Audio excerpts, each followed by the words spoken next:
Hello students, welcome to T-SAT. My name is Sunanda. ఇవాళ మనం June 2025కి సంబంధించిన నేషనల్ ఇష్యూస్ గురించి చూద్దాం. అందులో మొదటిది వచ్చేసరికి ల్యాండ్ స్లైడ్స్ కి సంబంధించి, కొండ చర్యలు విరిగిపడేటటువంటి విపత్తుకు సంబంధించి ఎన్డీఎంఏ ఒక కొత్త విధానాన్ని తీసుకొచ్చింది. ఎన్డీఎంఏ అంటే ఏంటి? నేషనల్ డిజాస్టర్ మేనేజ్మెంట్ అథారిటీ అంటాం. అంటే మన భారతదేశంలో విపత్తులకి సంబంధించి డీల్ చేసేటటువంటి నేషనల్ అథారిటీ ఇది. సో ఇప్పుడు ఏమవుతుంది? వర్షపాతం అన్నటువంటిది మారుతూ ఉంది. దానివల్ల ఈ ల్యాండ్ స్లైడ్ సందర్భాలు అన్నటువంటివి పెరుగుతూ ఉన్నాయి. దానికి ప్రతిస్పందనగానే ఈ యొక్క కొత్త విధానాన్ని తీసుకురావటం జరిగింది. మరి ఇందులో 3Ms అన్నటువంటివి కీలక పాత్రను పోషిస్తాయి. ఏంటి ఇవి? ఒకటి వచ్చేసరికి మ్యాపింగ్. అంటే ఏంటి? ప్రమాద స్థలాలు, ఎక్కువ ల్యాండ్ స్లైడ్ సంభవించే ప్రాంతాలు ఎక్కడెక్కడ ఉన్నాయి అన్నట్టుగా మ్యాపింగ్ చేసుకోవటం. రెండవది వాటిని మానిటర్ చేస్తూ ఉండటం. మూడవది మిటిగేషన్, అంటే ల్యాండ్ స్లైడ్స్ నివారణకి ఏమేమి చేయాలి అన్నట్టుగా. ఫర్ ఎగ్జాంపుల్, చెట్లను ఎక్కువగా పెంచుతూ ఉండటం కావచ్చు, అలాగే మనము ఏవైనా టెరెసెస్ కట్టడం కావచ్చు. వీటి వల్ల ల్యాండ్ స్లైడ్స్ని మనం కొంతవరకు నివారించవచ్చు. సో అలా ఏం చేయాలి అన్నటువంటి 3 కీలక భాగాలు అన్నటువంటివి ఇందులో ఉన్నాయి. మరి మనం చూస్తే మ్యాపింగ్ మరియు పర్యవేక్షణకి సంబంధించి ఏంటి? ఈ ఎక్కువ ఏదైతే డిజాస్టర్స్ అనేవి జరుగుతూ ఉంటాయో ఆ ప్రాంతాలని గుర్తించి అంచనా వేస్తాము. తగ్గింపు చర్యల్ని దీనికి సంబంధించి చేపడతాం. మిటిగేషన్ చర్యల్ని చేపడతాము. నెక్స్ట్ చూడండి, ఆర్బీఐ రేటు తగ్గింపు ప్రభావానికి సంబంధించి. సో ఆర్బీఐ ఏం చేసింది? రీసెంట్గా 100 బేసిస్ పాయింట్స్ని తగ్గించింది. సో ఈ రేటు కోతను విధించేసరికి ఏమవుతుంది? మార్కెట్లోకి మనీ అన్నటువంటిది ఎక్కువ సప్లై అన్నటువంటిది వస్తుంది. సో దాని ద్వారా ఎకానమీ అన్నటువంటిది అభివృద్ధి చెందే అవకాశం అన్నటువంటిది ఉంటుంది. సో బ్యాంక్ క్రెడిట్ అన్నటువంటిది పెరుగుతుంది, ఆర్థిక వృద్ధి పెరుగుతుంది, వినియోగదారుల ప్రవర్తన మీద ప్రభావం అన్నటువంటిది ఉంటుంది. అంతేనా? ఎక్కువ లోన్స్ ఇచ్చారంటే ఎక్కువ మంది వినియోగదారులు ఆ లోన్స్ తీసుకుంటారు, దాన్ని వేరే దేని మీదైనా ఇన్వెస్ట్ చేస్తారు. ఆ ఇన్వెస్ట్మెంట్ వచ్చినటువంటి ఫలితాలు ఎకానమీ వృద్ధికి దోహదపడతాయి. అవునా? సో అలా అన్నమాట. మరి ఆర్బీఐ అన్నటువంటిది 2026 ఫినాన్షియల్ ఇయర్కి గాను జీడిపి వృద్ధిని అంచనా వేసింది. ఎంతగా అంచనా వేసింది? 6.5%. మనకి జీడిపి అంటే ఏంటి? గ్రాస్ డొమెస్టిక్ ప్రోడక్ట్ అంటాం. అంటే ఒక నిర్దేశ కాలంలో ఎంత మనకి వస్తువు మరియు సేవల ఉత్పత్తి అన్నటువంటిది జరిగింది, దాన్ని తెలియజేయటాన్నే మనం జీడిపి అని కూడా పిలుస్తూ ఉంటాము. నెక్స్ట్ వచ్చేసరికి మన భారతదేశంలో గిగ్ వర్క్ ఫోర్స్ అనేది ఎంత వృద్ధి చెందుతోంది అన్నట్టుగా ఒక రిపోర్ట్ అనమాట. 2047 నాటికి ఎంత వృద్ధి చెందుతుంది అనేసి. గిగ్ వర్కర్స్ అంటే ఏంటి? పర్టికులర్గా ఇదే ప్రదేశంలో జాబ్ చేస్తున్నారన్నట్టుగా కాకుండా వాళ్ళ వీలుని బట్టి వాళ్ళు ఏదైనా వర్క్ చేసుకుంటూ ఉండటం, వాళ్ళ యొక్క నైపుణ్యాన్ని వివిధ దిశలుగా పరుచుకుంటూ వాళ్ళు మనీని ఎర్న్ చేసుకోవటం అనమాట. ఫర్ ఎగ్జాంపుల్, మనకి ట్యాక్సీస్ కావచ్చు, లేదనుకుంటే మనకి ఫుడ్ సర్వీసెస్ అన్నటువంటివి కావచ్చు, అలాగే మనకి ఇంకా ఏదైనా కూడా వర్క్ మనం ఫ్రీలాన్సింగ్ చేయటం కావచ్చు. ఇలాంటివన్నీ గిగ్ వర్క్ ఫోర్స్ కిందే వస్తాయి. మరి 2022లో నీతి ఆయోగ్ ఇచ్చినటువంటి ఒక రిపోర్ట్ ఆధారంగా ఒక అధ్యయనాన్ని చేసి 2047 కల్లా మన భారతదేశంలో ఈ గిగ్ వర్కర్ల వర్క్ ఫోర్స్ అన్నటువంటిది 62 మిలియన్లకు చేరుకుంటుంది అన్నట్టుగా అంచనా వేయటం జరిగింది. అలానే మనం చూస్తే మొత్తం వ్యవసాయేతర శ్రామిక శక్తిలో వీళ్ళు 15% మంది ఉన్నట్టు అనమాట. మరి 2047కు వచ్చేసరికి ఈ గిగ్ వర్క్ ఫోర్స్ అన్నటువంటిది 90.8 మిలియన్ల మందికి చేరుకుంటుంది. అంటే అంతమంది గిగ్ వర్క్ ఫోర్స్లో ఉన్నటువంటి వాళ్ళు ఉంటారు. కాబట్టి వాళ్ళకి సోషల్ సెక్యూరిటీ ఉండాలి, ఫినాన్షియల్ సెక్యూరిటీ అన్నటువంటిది ఉండాలి కదా. అవేవి కూడా ఇప్పుడు లేవు. జాబ్ సెక్యూరిటీ లేదు, ఫినాన్షియల్ డిపెండెన్సీ అన్నటువంటిది ఉంటుంది, అలాగే లేబర్ లాస్ అన్నటువంటి వీళ్ళకి సరైన యాక్సెస్ లేదు, సోషల్ సెక్యూరిటీ అన్నటువంటిది లేదు. సో మరి రీసెంట్గా లేబర్ లాస్ అన్నటువంటివి తీసుకొచ్చారు. దాంట్లో వీళ్ళకి కూడా, అంటే గిగ్ వర్కర్స్ కూడా ప్రాధాన్యత ఇచ్చేలాగా ఉండాలి. వీళ్ళు కూడా ఇన్సూరెన్స్ వీటన్నింటినీ కలిగి ఉండేలాగా, సోషల్ సెక్యూరిటీని కలిగి ఉండేలాగా ఉండాలి. ఇవన్నీ కూడా వీళ్ళకి ప్రొవైడ్ చేయాల్సిన అవసరం అన్నటువంటిది ఉంది. నెక్స్ట్ చూడండి, భారతదేశం యొక్క కొత్త బ్యాటరీ శక్తి నిల్వ వ్యవస్థకి సంబంధించి, అంటే బ్యాటరీ ఎనర్జీ స్టోరేజ్ సిస్టమ్స్ అని కూడా పిలుస్తూ ఉంటాం. అంటే మనం ఏంటి? ఫర్ ఎగ్జాంపుల్, రెన్యూవబుల్ ఎనర్జీ అన్నాం. సోలార్ ఎనర్జీ కావచ్చు, విండ్ ఎనర్జీ కావచ్చు, హైడ్రో ఎనర్జీ కావచ్చు. వీటి వల్ల ఎనర్జీ అన్నటువంటిది ఎక్స్ట్రాక్ట్ చేస్తాం. మరి దాన్ని ఎక్కడ స్టోర్ చేస్తాము? అంటే వచ్చినటువంటి ఎనర్జీని వచ్చినట్టుగా అన్నిసార్లు కన్జ్యూమ్ చేయలేము. సో కొంత ఎనర్జీని కనుక మనం సేవ్ చేసుకొని పెట్టుకుంటే ఏదన్నా ఇంటర్మిటెన్సీ వచ్చినప్పుడు, ఫర్ ఎగ్జాంపుల్ సోలార్ ఎనర్జీ ఉంది. సోలార్ ఎనర్జీ ఏంటి, మనకి ఎండ ఉన్నంత వరకు మాత్రమే ఎనర్జీని మనం ఎక్స్ట్రాక్ట్ చేసుకోగలం. సో ఎండ లేనటువంటి పరిస్థితుల్లో, లేదు వర్షం పడినటువంటి పరిస్థితుల్లో ఆ టైంలో వాడుకోవటానికి మనకి బ్యాటరీస్లో ఆ ఎనర్జీని స్టోర్ చేసుకుంటాం. వాటిని బ్యాటరీ ఎనర్జీ స్టోరేజ్ సిస్టమ్స్ అని కూడా పిలుస్తూ ఉంటాం. అలా 30 గిగావాట్ల సామర్థ్యంతో ప్రభుత్వం 5,400 కోట్ల రూపాయల పెట్టుబడితో ఈ యొక్క బ్యాటరీ ఎనర్జీ స్టోరేజ్ సిస్టమ్స్ని క్రియేట్ చేస్తోంది. సో 24 గంటలు కూడా ఈ పునరుత్పాదక ఇంధన సరఫరాని నిర్ధారించడానికి, అలానే ఈ బ్యాటరీ ఎనర్జీ స్టోరేజ్ ద్వారా మనకి గ్రిడ్కి కూడా కనెక్షన్ అన్నటువంటిది ఇవ్వచ్చు అనమాట. సో వీటన్నిటిని ఎన్ష్యూర్ చేయడానికి ఇది ఉపయోగపడుతుంది. మరి ఇక్కడ మనం చూస్తే ఈ బ్యాటరీ ఎనర్జీ స్టోరేజ్ సిస్టమ్ అన్నటువంటిది ఇంటర్మిటెంట్ నేచర్ ఏదైతే రెన్యూబుల్ ఎనర్జీకి ఉంటుందో దానికి సంబంధించి దాన్ని మేనేజ్ చేయడానికి ఇది చాలా ఇంపార్టెంట్. ఇందాక చెప్పుకున్నాం కదా, ఇంటర్మిటెన్సీ అంటే అన్ని వేళలా జనరేట్ చేయలేనప్పుడు ఉన్నదాన్ని వాడుకోవటం. మరి 2028 ఫినాన్షియల్ ఇయర్ నాటికి మన భారతదేశం చూడండి 43.2 గిగావాట్ల ఈ బ్యాటరీ ఎనర్జీ స్టోరేజ్ సిస్టమ్ సామర్థ్యాన్ని లక్ష్యంగా పెట్టుకోవటం జరిగింది. సో ఇది మనకి తెలియాలి. అలానే మన భారతదేశ ఆర్థిక వృద్ధి అన్నటువంటిది 2025కు సంబంధించి ఎలా ఉండబోతుంది అన్నటువంటి ప్రొజెక్షన్స్ చూస్తే ఆల్రెడీ 2024-25లో వాస్తవ జీడిపి వృద్ధి 6.5% ఉంది. మరి ఎందుకు ఇది, దానికి ఉన్నటువంటి రీజన్స్ ఏంటి అంటే మనకి ఎక్స్పెండిచర్ అన్నటువంటిది, అందులోనే ఎస్పెషల్గా క్యాపెక్స్ అంటాం, క్యాపిటల్ ఎక్స్పెండిచర్, మూలధన వ్యయం అన్నటువంటిది ప్రైవేట్ సంస్థల నుంచి తక్కువగా వచ్చింది. అలాగే పట్టణ వినియోగం, అర్బన్ కన్జంప్షన్ అన్నటువంటిది కూడా చాలా తక్కువగా ఉంది, పడిపోయింది అన్నటువంటి నేపథ్యంలో ఇప్పుడు మన యొక్క జీడిపి వృద్ధి అన్నటువంటిది కూడా కొంతవరకు తగ్గిందనమాట. నెక్స్ట్ చూడండి, కాన్క్వెస్ట్ అన్నటువంటి ఒక ఎక్సర్సైజ్ గురించి. కాన్క్వెస్ట్ అన్నటువంటి ఎక్సర్సైజ్ మంగోలియాలో ఉలన్ బతూర్లో నిర్వహించబడింది అనమాట. ఇది ఏంటంటే ఎక్కువ దేశాలు ఇందులో పాల్గొంటాయి, బహుళ జాతి ఎక్సర్సైజ్ అని కూడా మనం పిలుస్తూ ఉంటాము కాన్క్వెస్ట్ అన్నటువంటిది.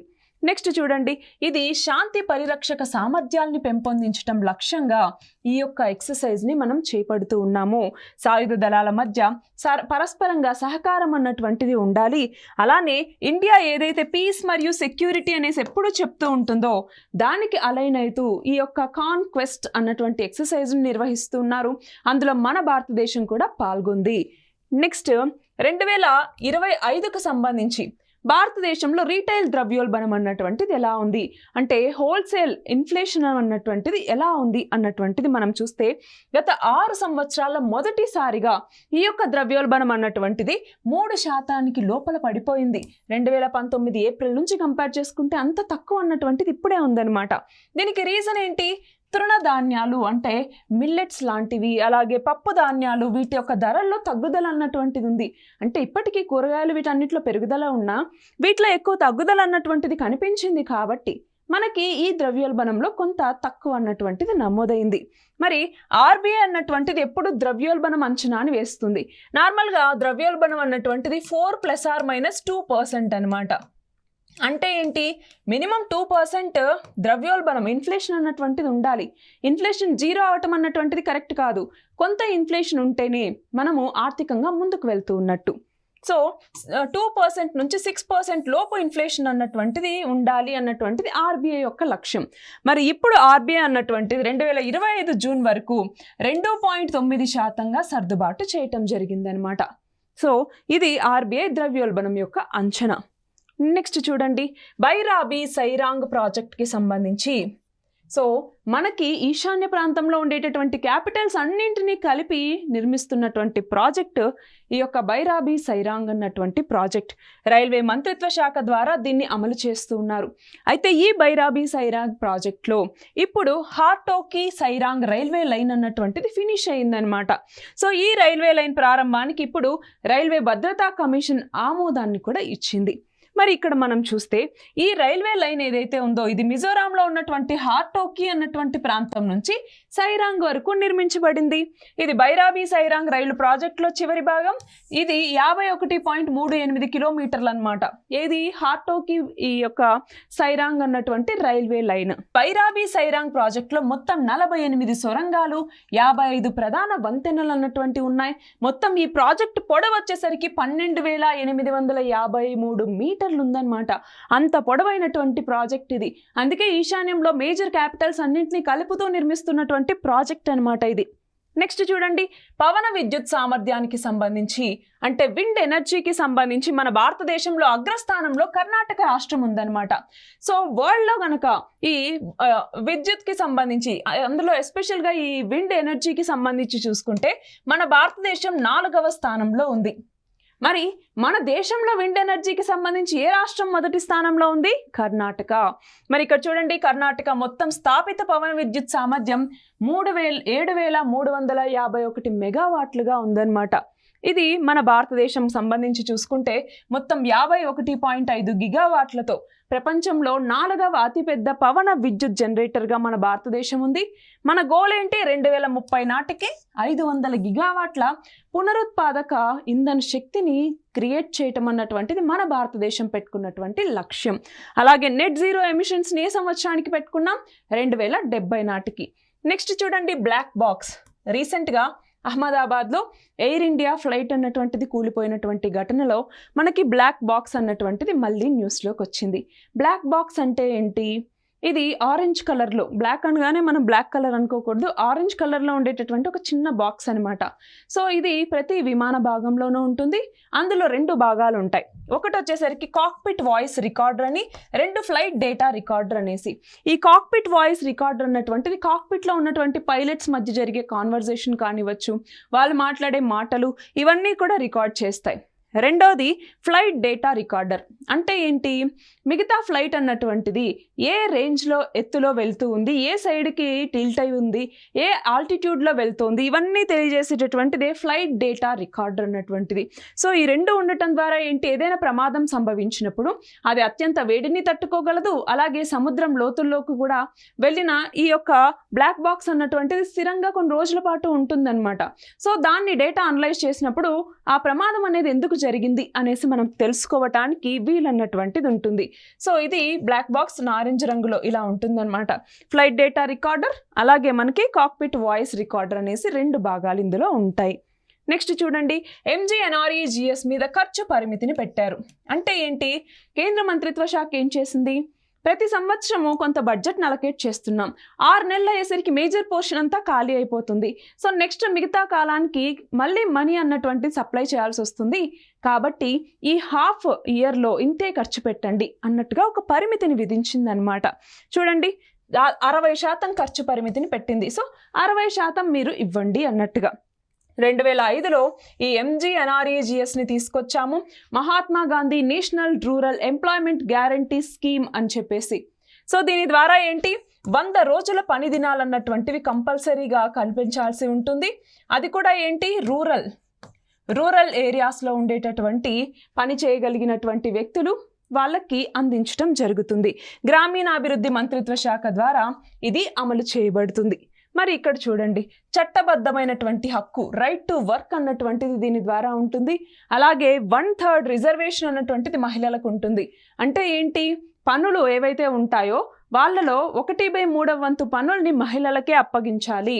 అలాగే నువ్వు వెళ్ళి పని అడిగిన తర్వాత వితిన్ 15 డేస్లో నీకు పని కల్పించాలి. అది కూడా 5 కిలోమీటర్ల రేడియస్లో అనమాట. అలా పని కల్పించలేకపోతే అలవెన్స్ని ఇవ్వటం జరుగుతుంది. అందుకే రైట్ టు వర్క్, చట్టబద్ధమైనటువంటి ఉపాధి హామీని ఈ MGNREGS అన్నటువంటిది తీసుకొచ్చిందనమాట. మరి ఇక్కడ చూడండి, నెక్స్ట్ లక్నో యునెస్కో యొక్క సిటీ ఆఫ్ గ్యాస్ట్రోనమీగా నామినేట్ చేయబడింది. సో అక్కడ వాటి యొక్క కులినరీ, అలాగే అక్కడ ఉన్నటువంటి కల్చర్, వీటన్నింటి హెరిటేజ్తో లక్నో అన్నటువంటిది ఇప్పుడు నామినేట్ చేయబడింది అనమాట. మరి నార్మల్గా ఏంటి? యునైటెడ్ నేషన్స్ అన్నటువంటిది క్రియేటివ్ సిటీస్ నెట్వర్క్ అనేసి తీసుకొస్తుంది. UN సృజనాత్మక నగరాల నెట్వర్క్ అని కూడా పిలుస్తుంటాం, క్రియేటివ్ సిటీస్ నెట్వర్క్ అనేసి. 2004లో దీన్ని తీసుకొచ్చిందనమాట. దాని ప్రకారం వివిధ సిటీస్లో ఏవైతే ప్రతిష్టాత్మకంగా ఉంటాయో వాటిని గుర్తిస్తుంది. అలా మనం చూసుకుంటే ఇప్పటిదాకా 6 గుర్తించింది. ముంబై, చెన్నై, హైదరాబాద్, వారణాసి, శ్రీనగర్ మరియు జైపూర్, ఇలా 6 గుర్తించింది. అందులో శ్రీనగర్కి వచ్చేసరికి హస్తకళలు, చేనేత ఉత్పత్తులు వీటిని అనమాట.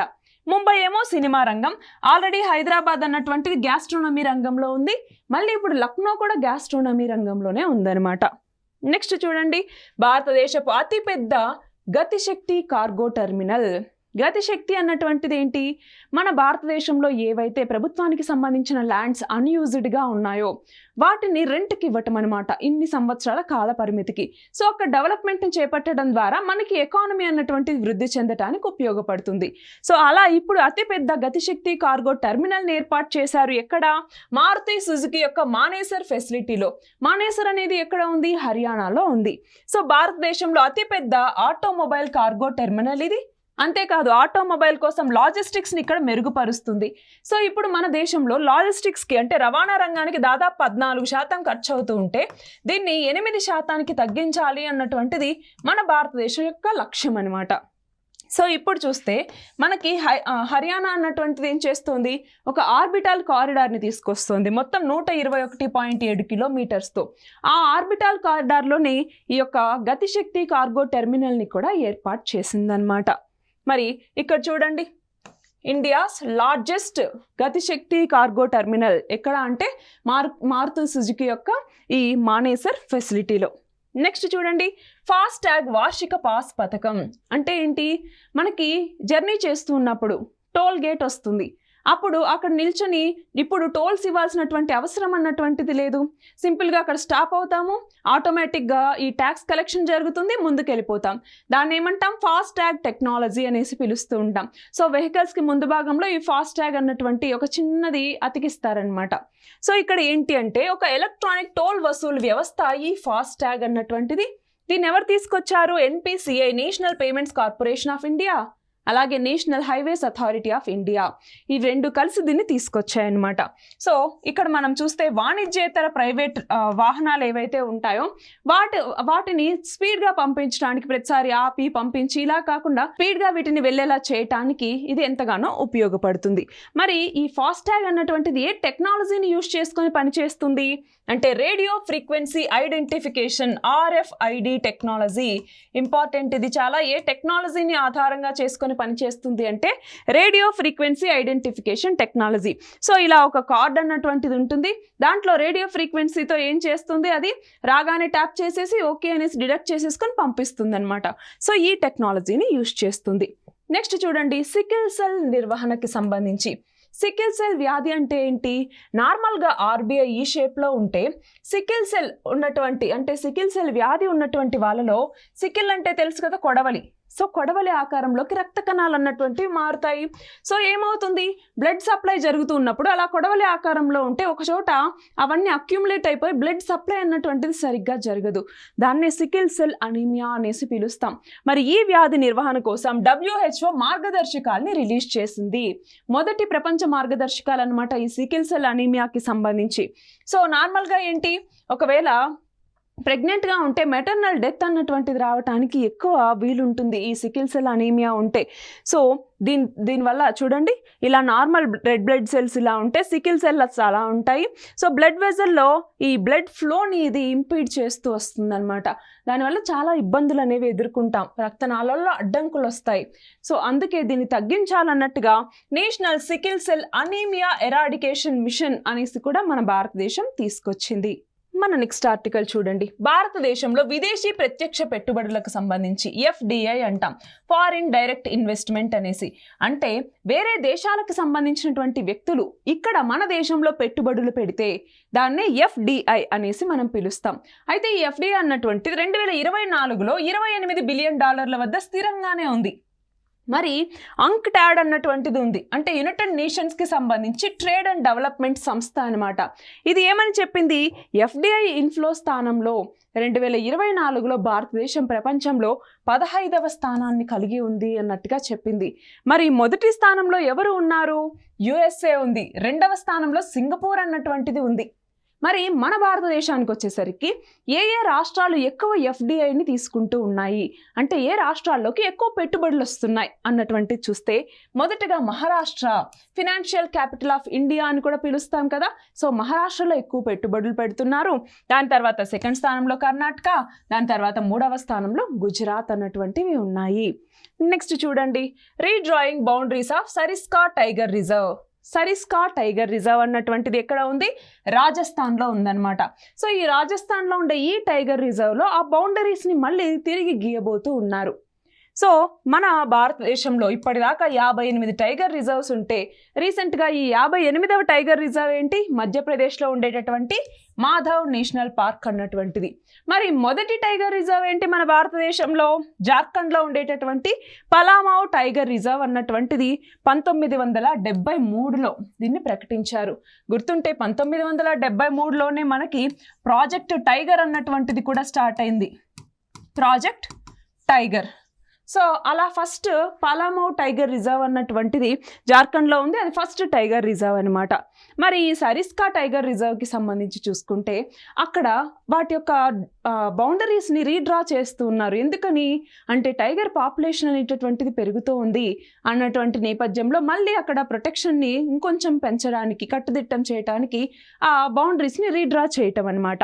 అయితే మనకి ప్రాజెక్ట్ టైగర్ అన్నాం. ఈ ప్రాజెక్ట్ టైగర్ని 1973లో తీసుకొచ్చి 52 సంవత్సరాలు అవుతూ వస్తోంది. More than 50 years. దీన్ని ఎవరు నిర్వహిస్తారు? నేషనల్ టైగర్ కన్జర్వేషన్ అథారిటీ అన్నటువంటిది. మరి టైగర్ రిజర్వ్స్కి సంబంధించి చూసుకుంటే మన దేశంలో మొత్తం భూభాగంలో 2.3% భూమిలో ఈ టైగర్ రిజర్వ్స్ అన్నటువంటివి ఉన్నాయన్నమాట. నెక్స్ట్ చూడండి, నవ్య అన్నటువంటి ఇనిషియేటివ్ గురించి. దేనికి సంబంధించింది నవ్య అన్నటువంటిది?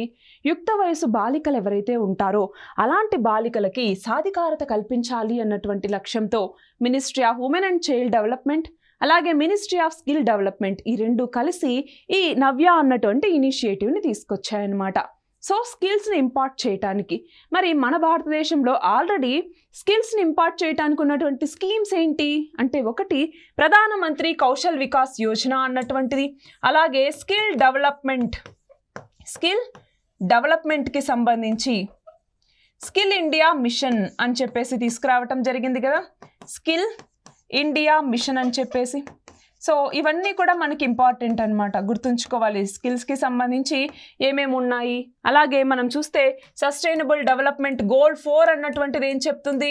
ఎడ్యుకేషన్ అందించాలి, లైఫ్ లాంగ్ లెర్నింగ్ ఆపర్చునిటీస్ అనేవి ఉండాలి, అవన్నీ చెప్తుంది కదా. సో దానికి సంబంధించి ఇది గుర్తుంచుకోవాలి.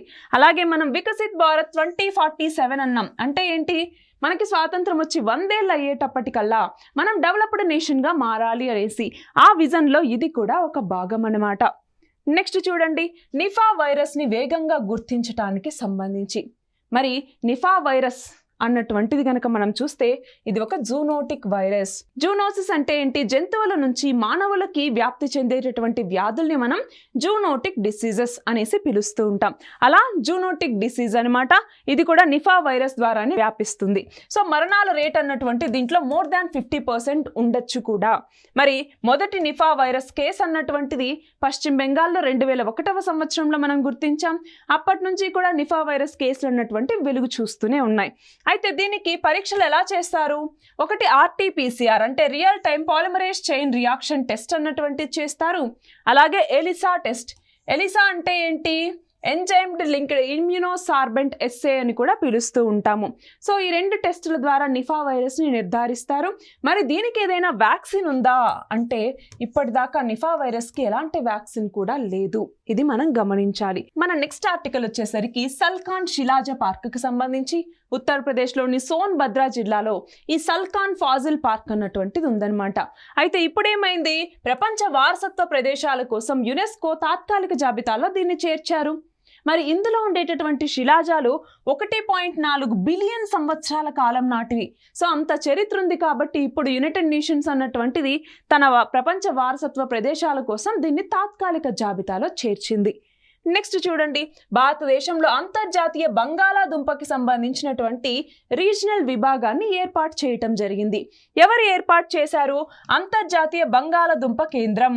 అంటే ఈ పొటాటో సెంటర్కి సంబంధించినటువంటి అంతర్జాతీయ కేంద్రం ఏదైతే ఉందో అది ఇప్పుడు రీజనల్ విభాగాన్ని మన భారతదేశంలో ఏర్పాటు చేసింది. ఎక్కడ? ఉత్తరప్రదేశ్లో ఉన్నటువంటి ఆగ్రాలో. మరి ఈ అంతర్జాతీయ బంగాళదుంప కేంద్రం యొక్క ప్రధాన కార్యాలయం ఎక్కడ ఉంది? పెరూలో ఉంది. సో ఇక్కడ కేవలం బంగాళదుంప మాత్రమే కాదు, స్వీట్ పొటాటో చిలగడదుంప మీద కూడా ఇక్కడ పరిశోధన అన్నటువంటిది చేస్తారు. ఆహారం మరియు పోషకాహార భద్రతకి అంటే న్యూట్రిషనల్ సెక్యూరిటీకి ఇది ఎంతగానో ఉపయోగపడుతుంది. మరి ఈ బంగాళదుంపలకి సంబంధించి చూసుకుంటే అత్యధికంగా ఉత్పత్తి అయ్యేటటువంటి ఆహార పంటల్లో ప్రపంచవ్యాప్తంగా బంగాళదుంపలు 3వ స్థానంలో ఉంటే చిలగడదుంపలు స్వీట్ పొటాటో 6వ స్థానంలో ఉన్నాయన్నమాట. సో ఇప్పుడేంటి, ఈ ఇంటర్నేషనల్ పొటాటో సెంటర్కి సంబంధించి రీజనల్ విభాగం అన్నటువంటిది యూపీలోని ఆగ్రాలో ఏర్పాటు చేశారు. ఇవి ఈ మంత్కి సంబంధించినటువంటి national news. All the very best. Thank you very much.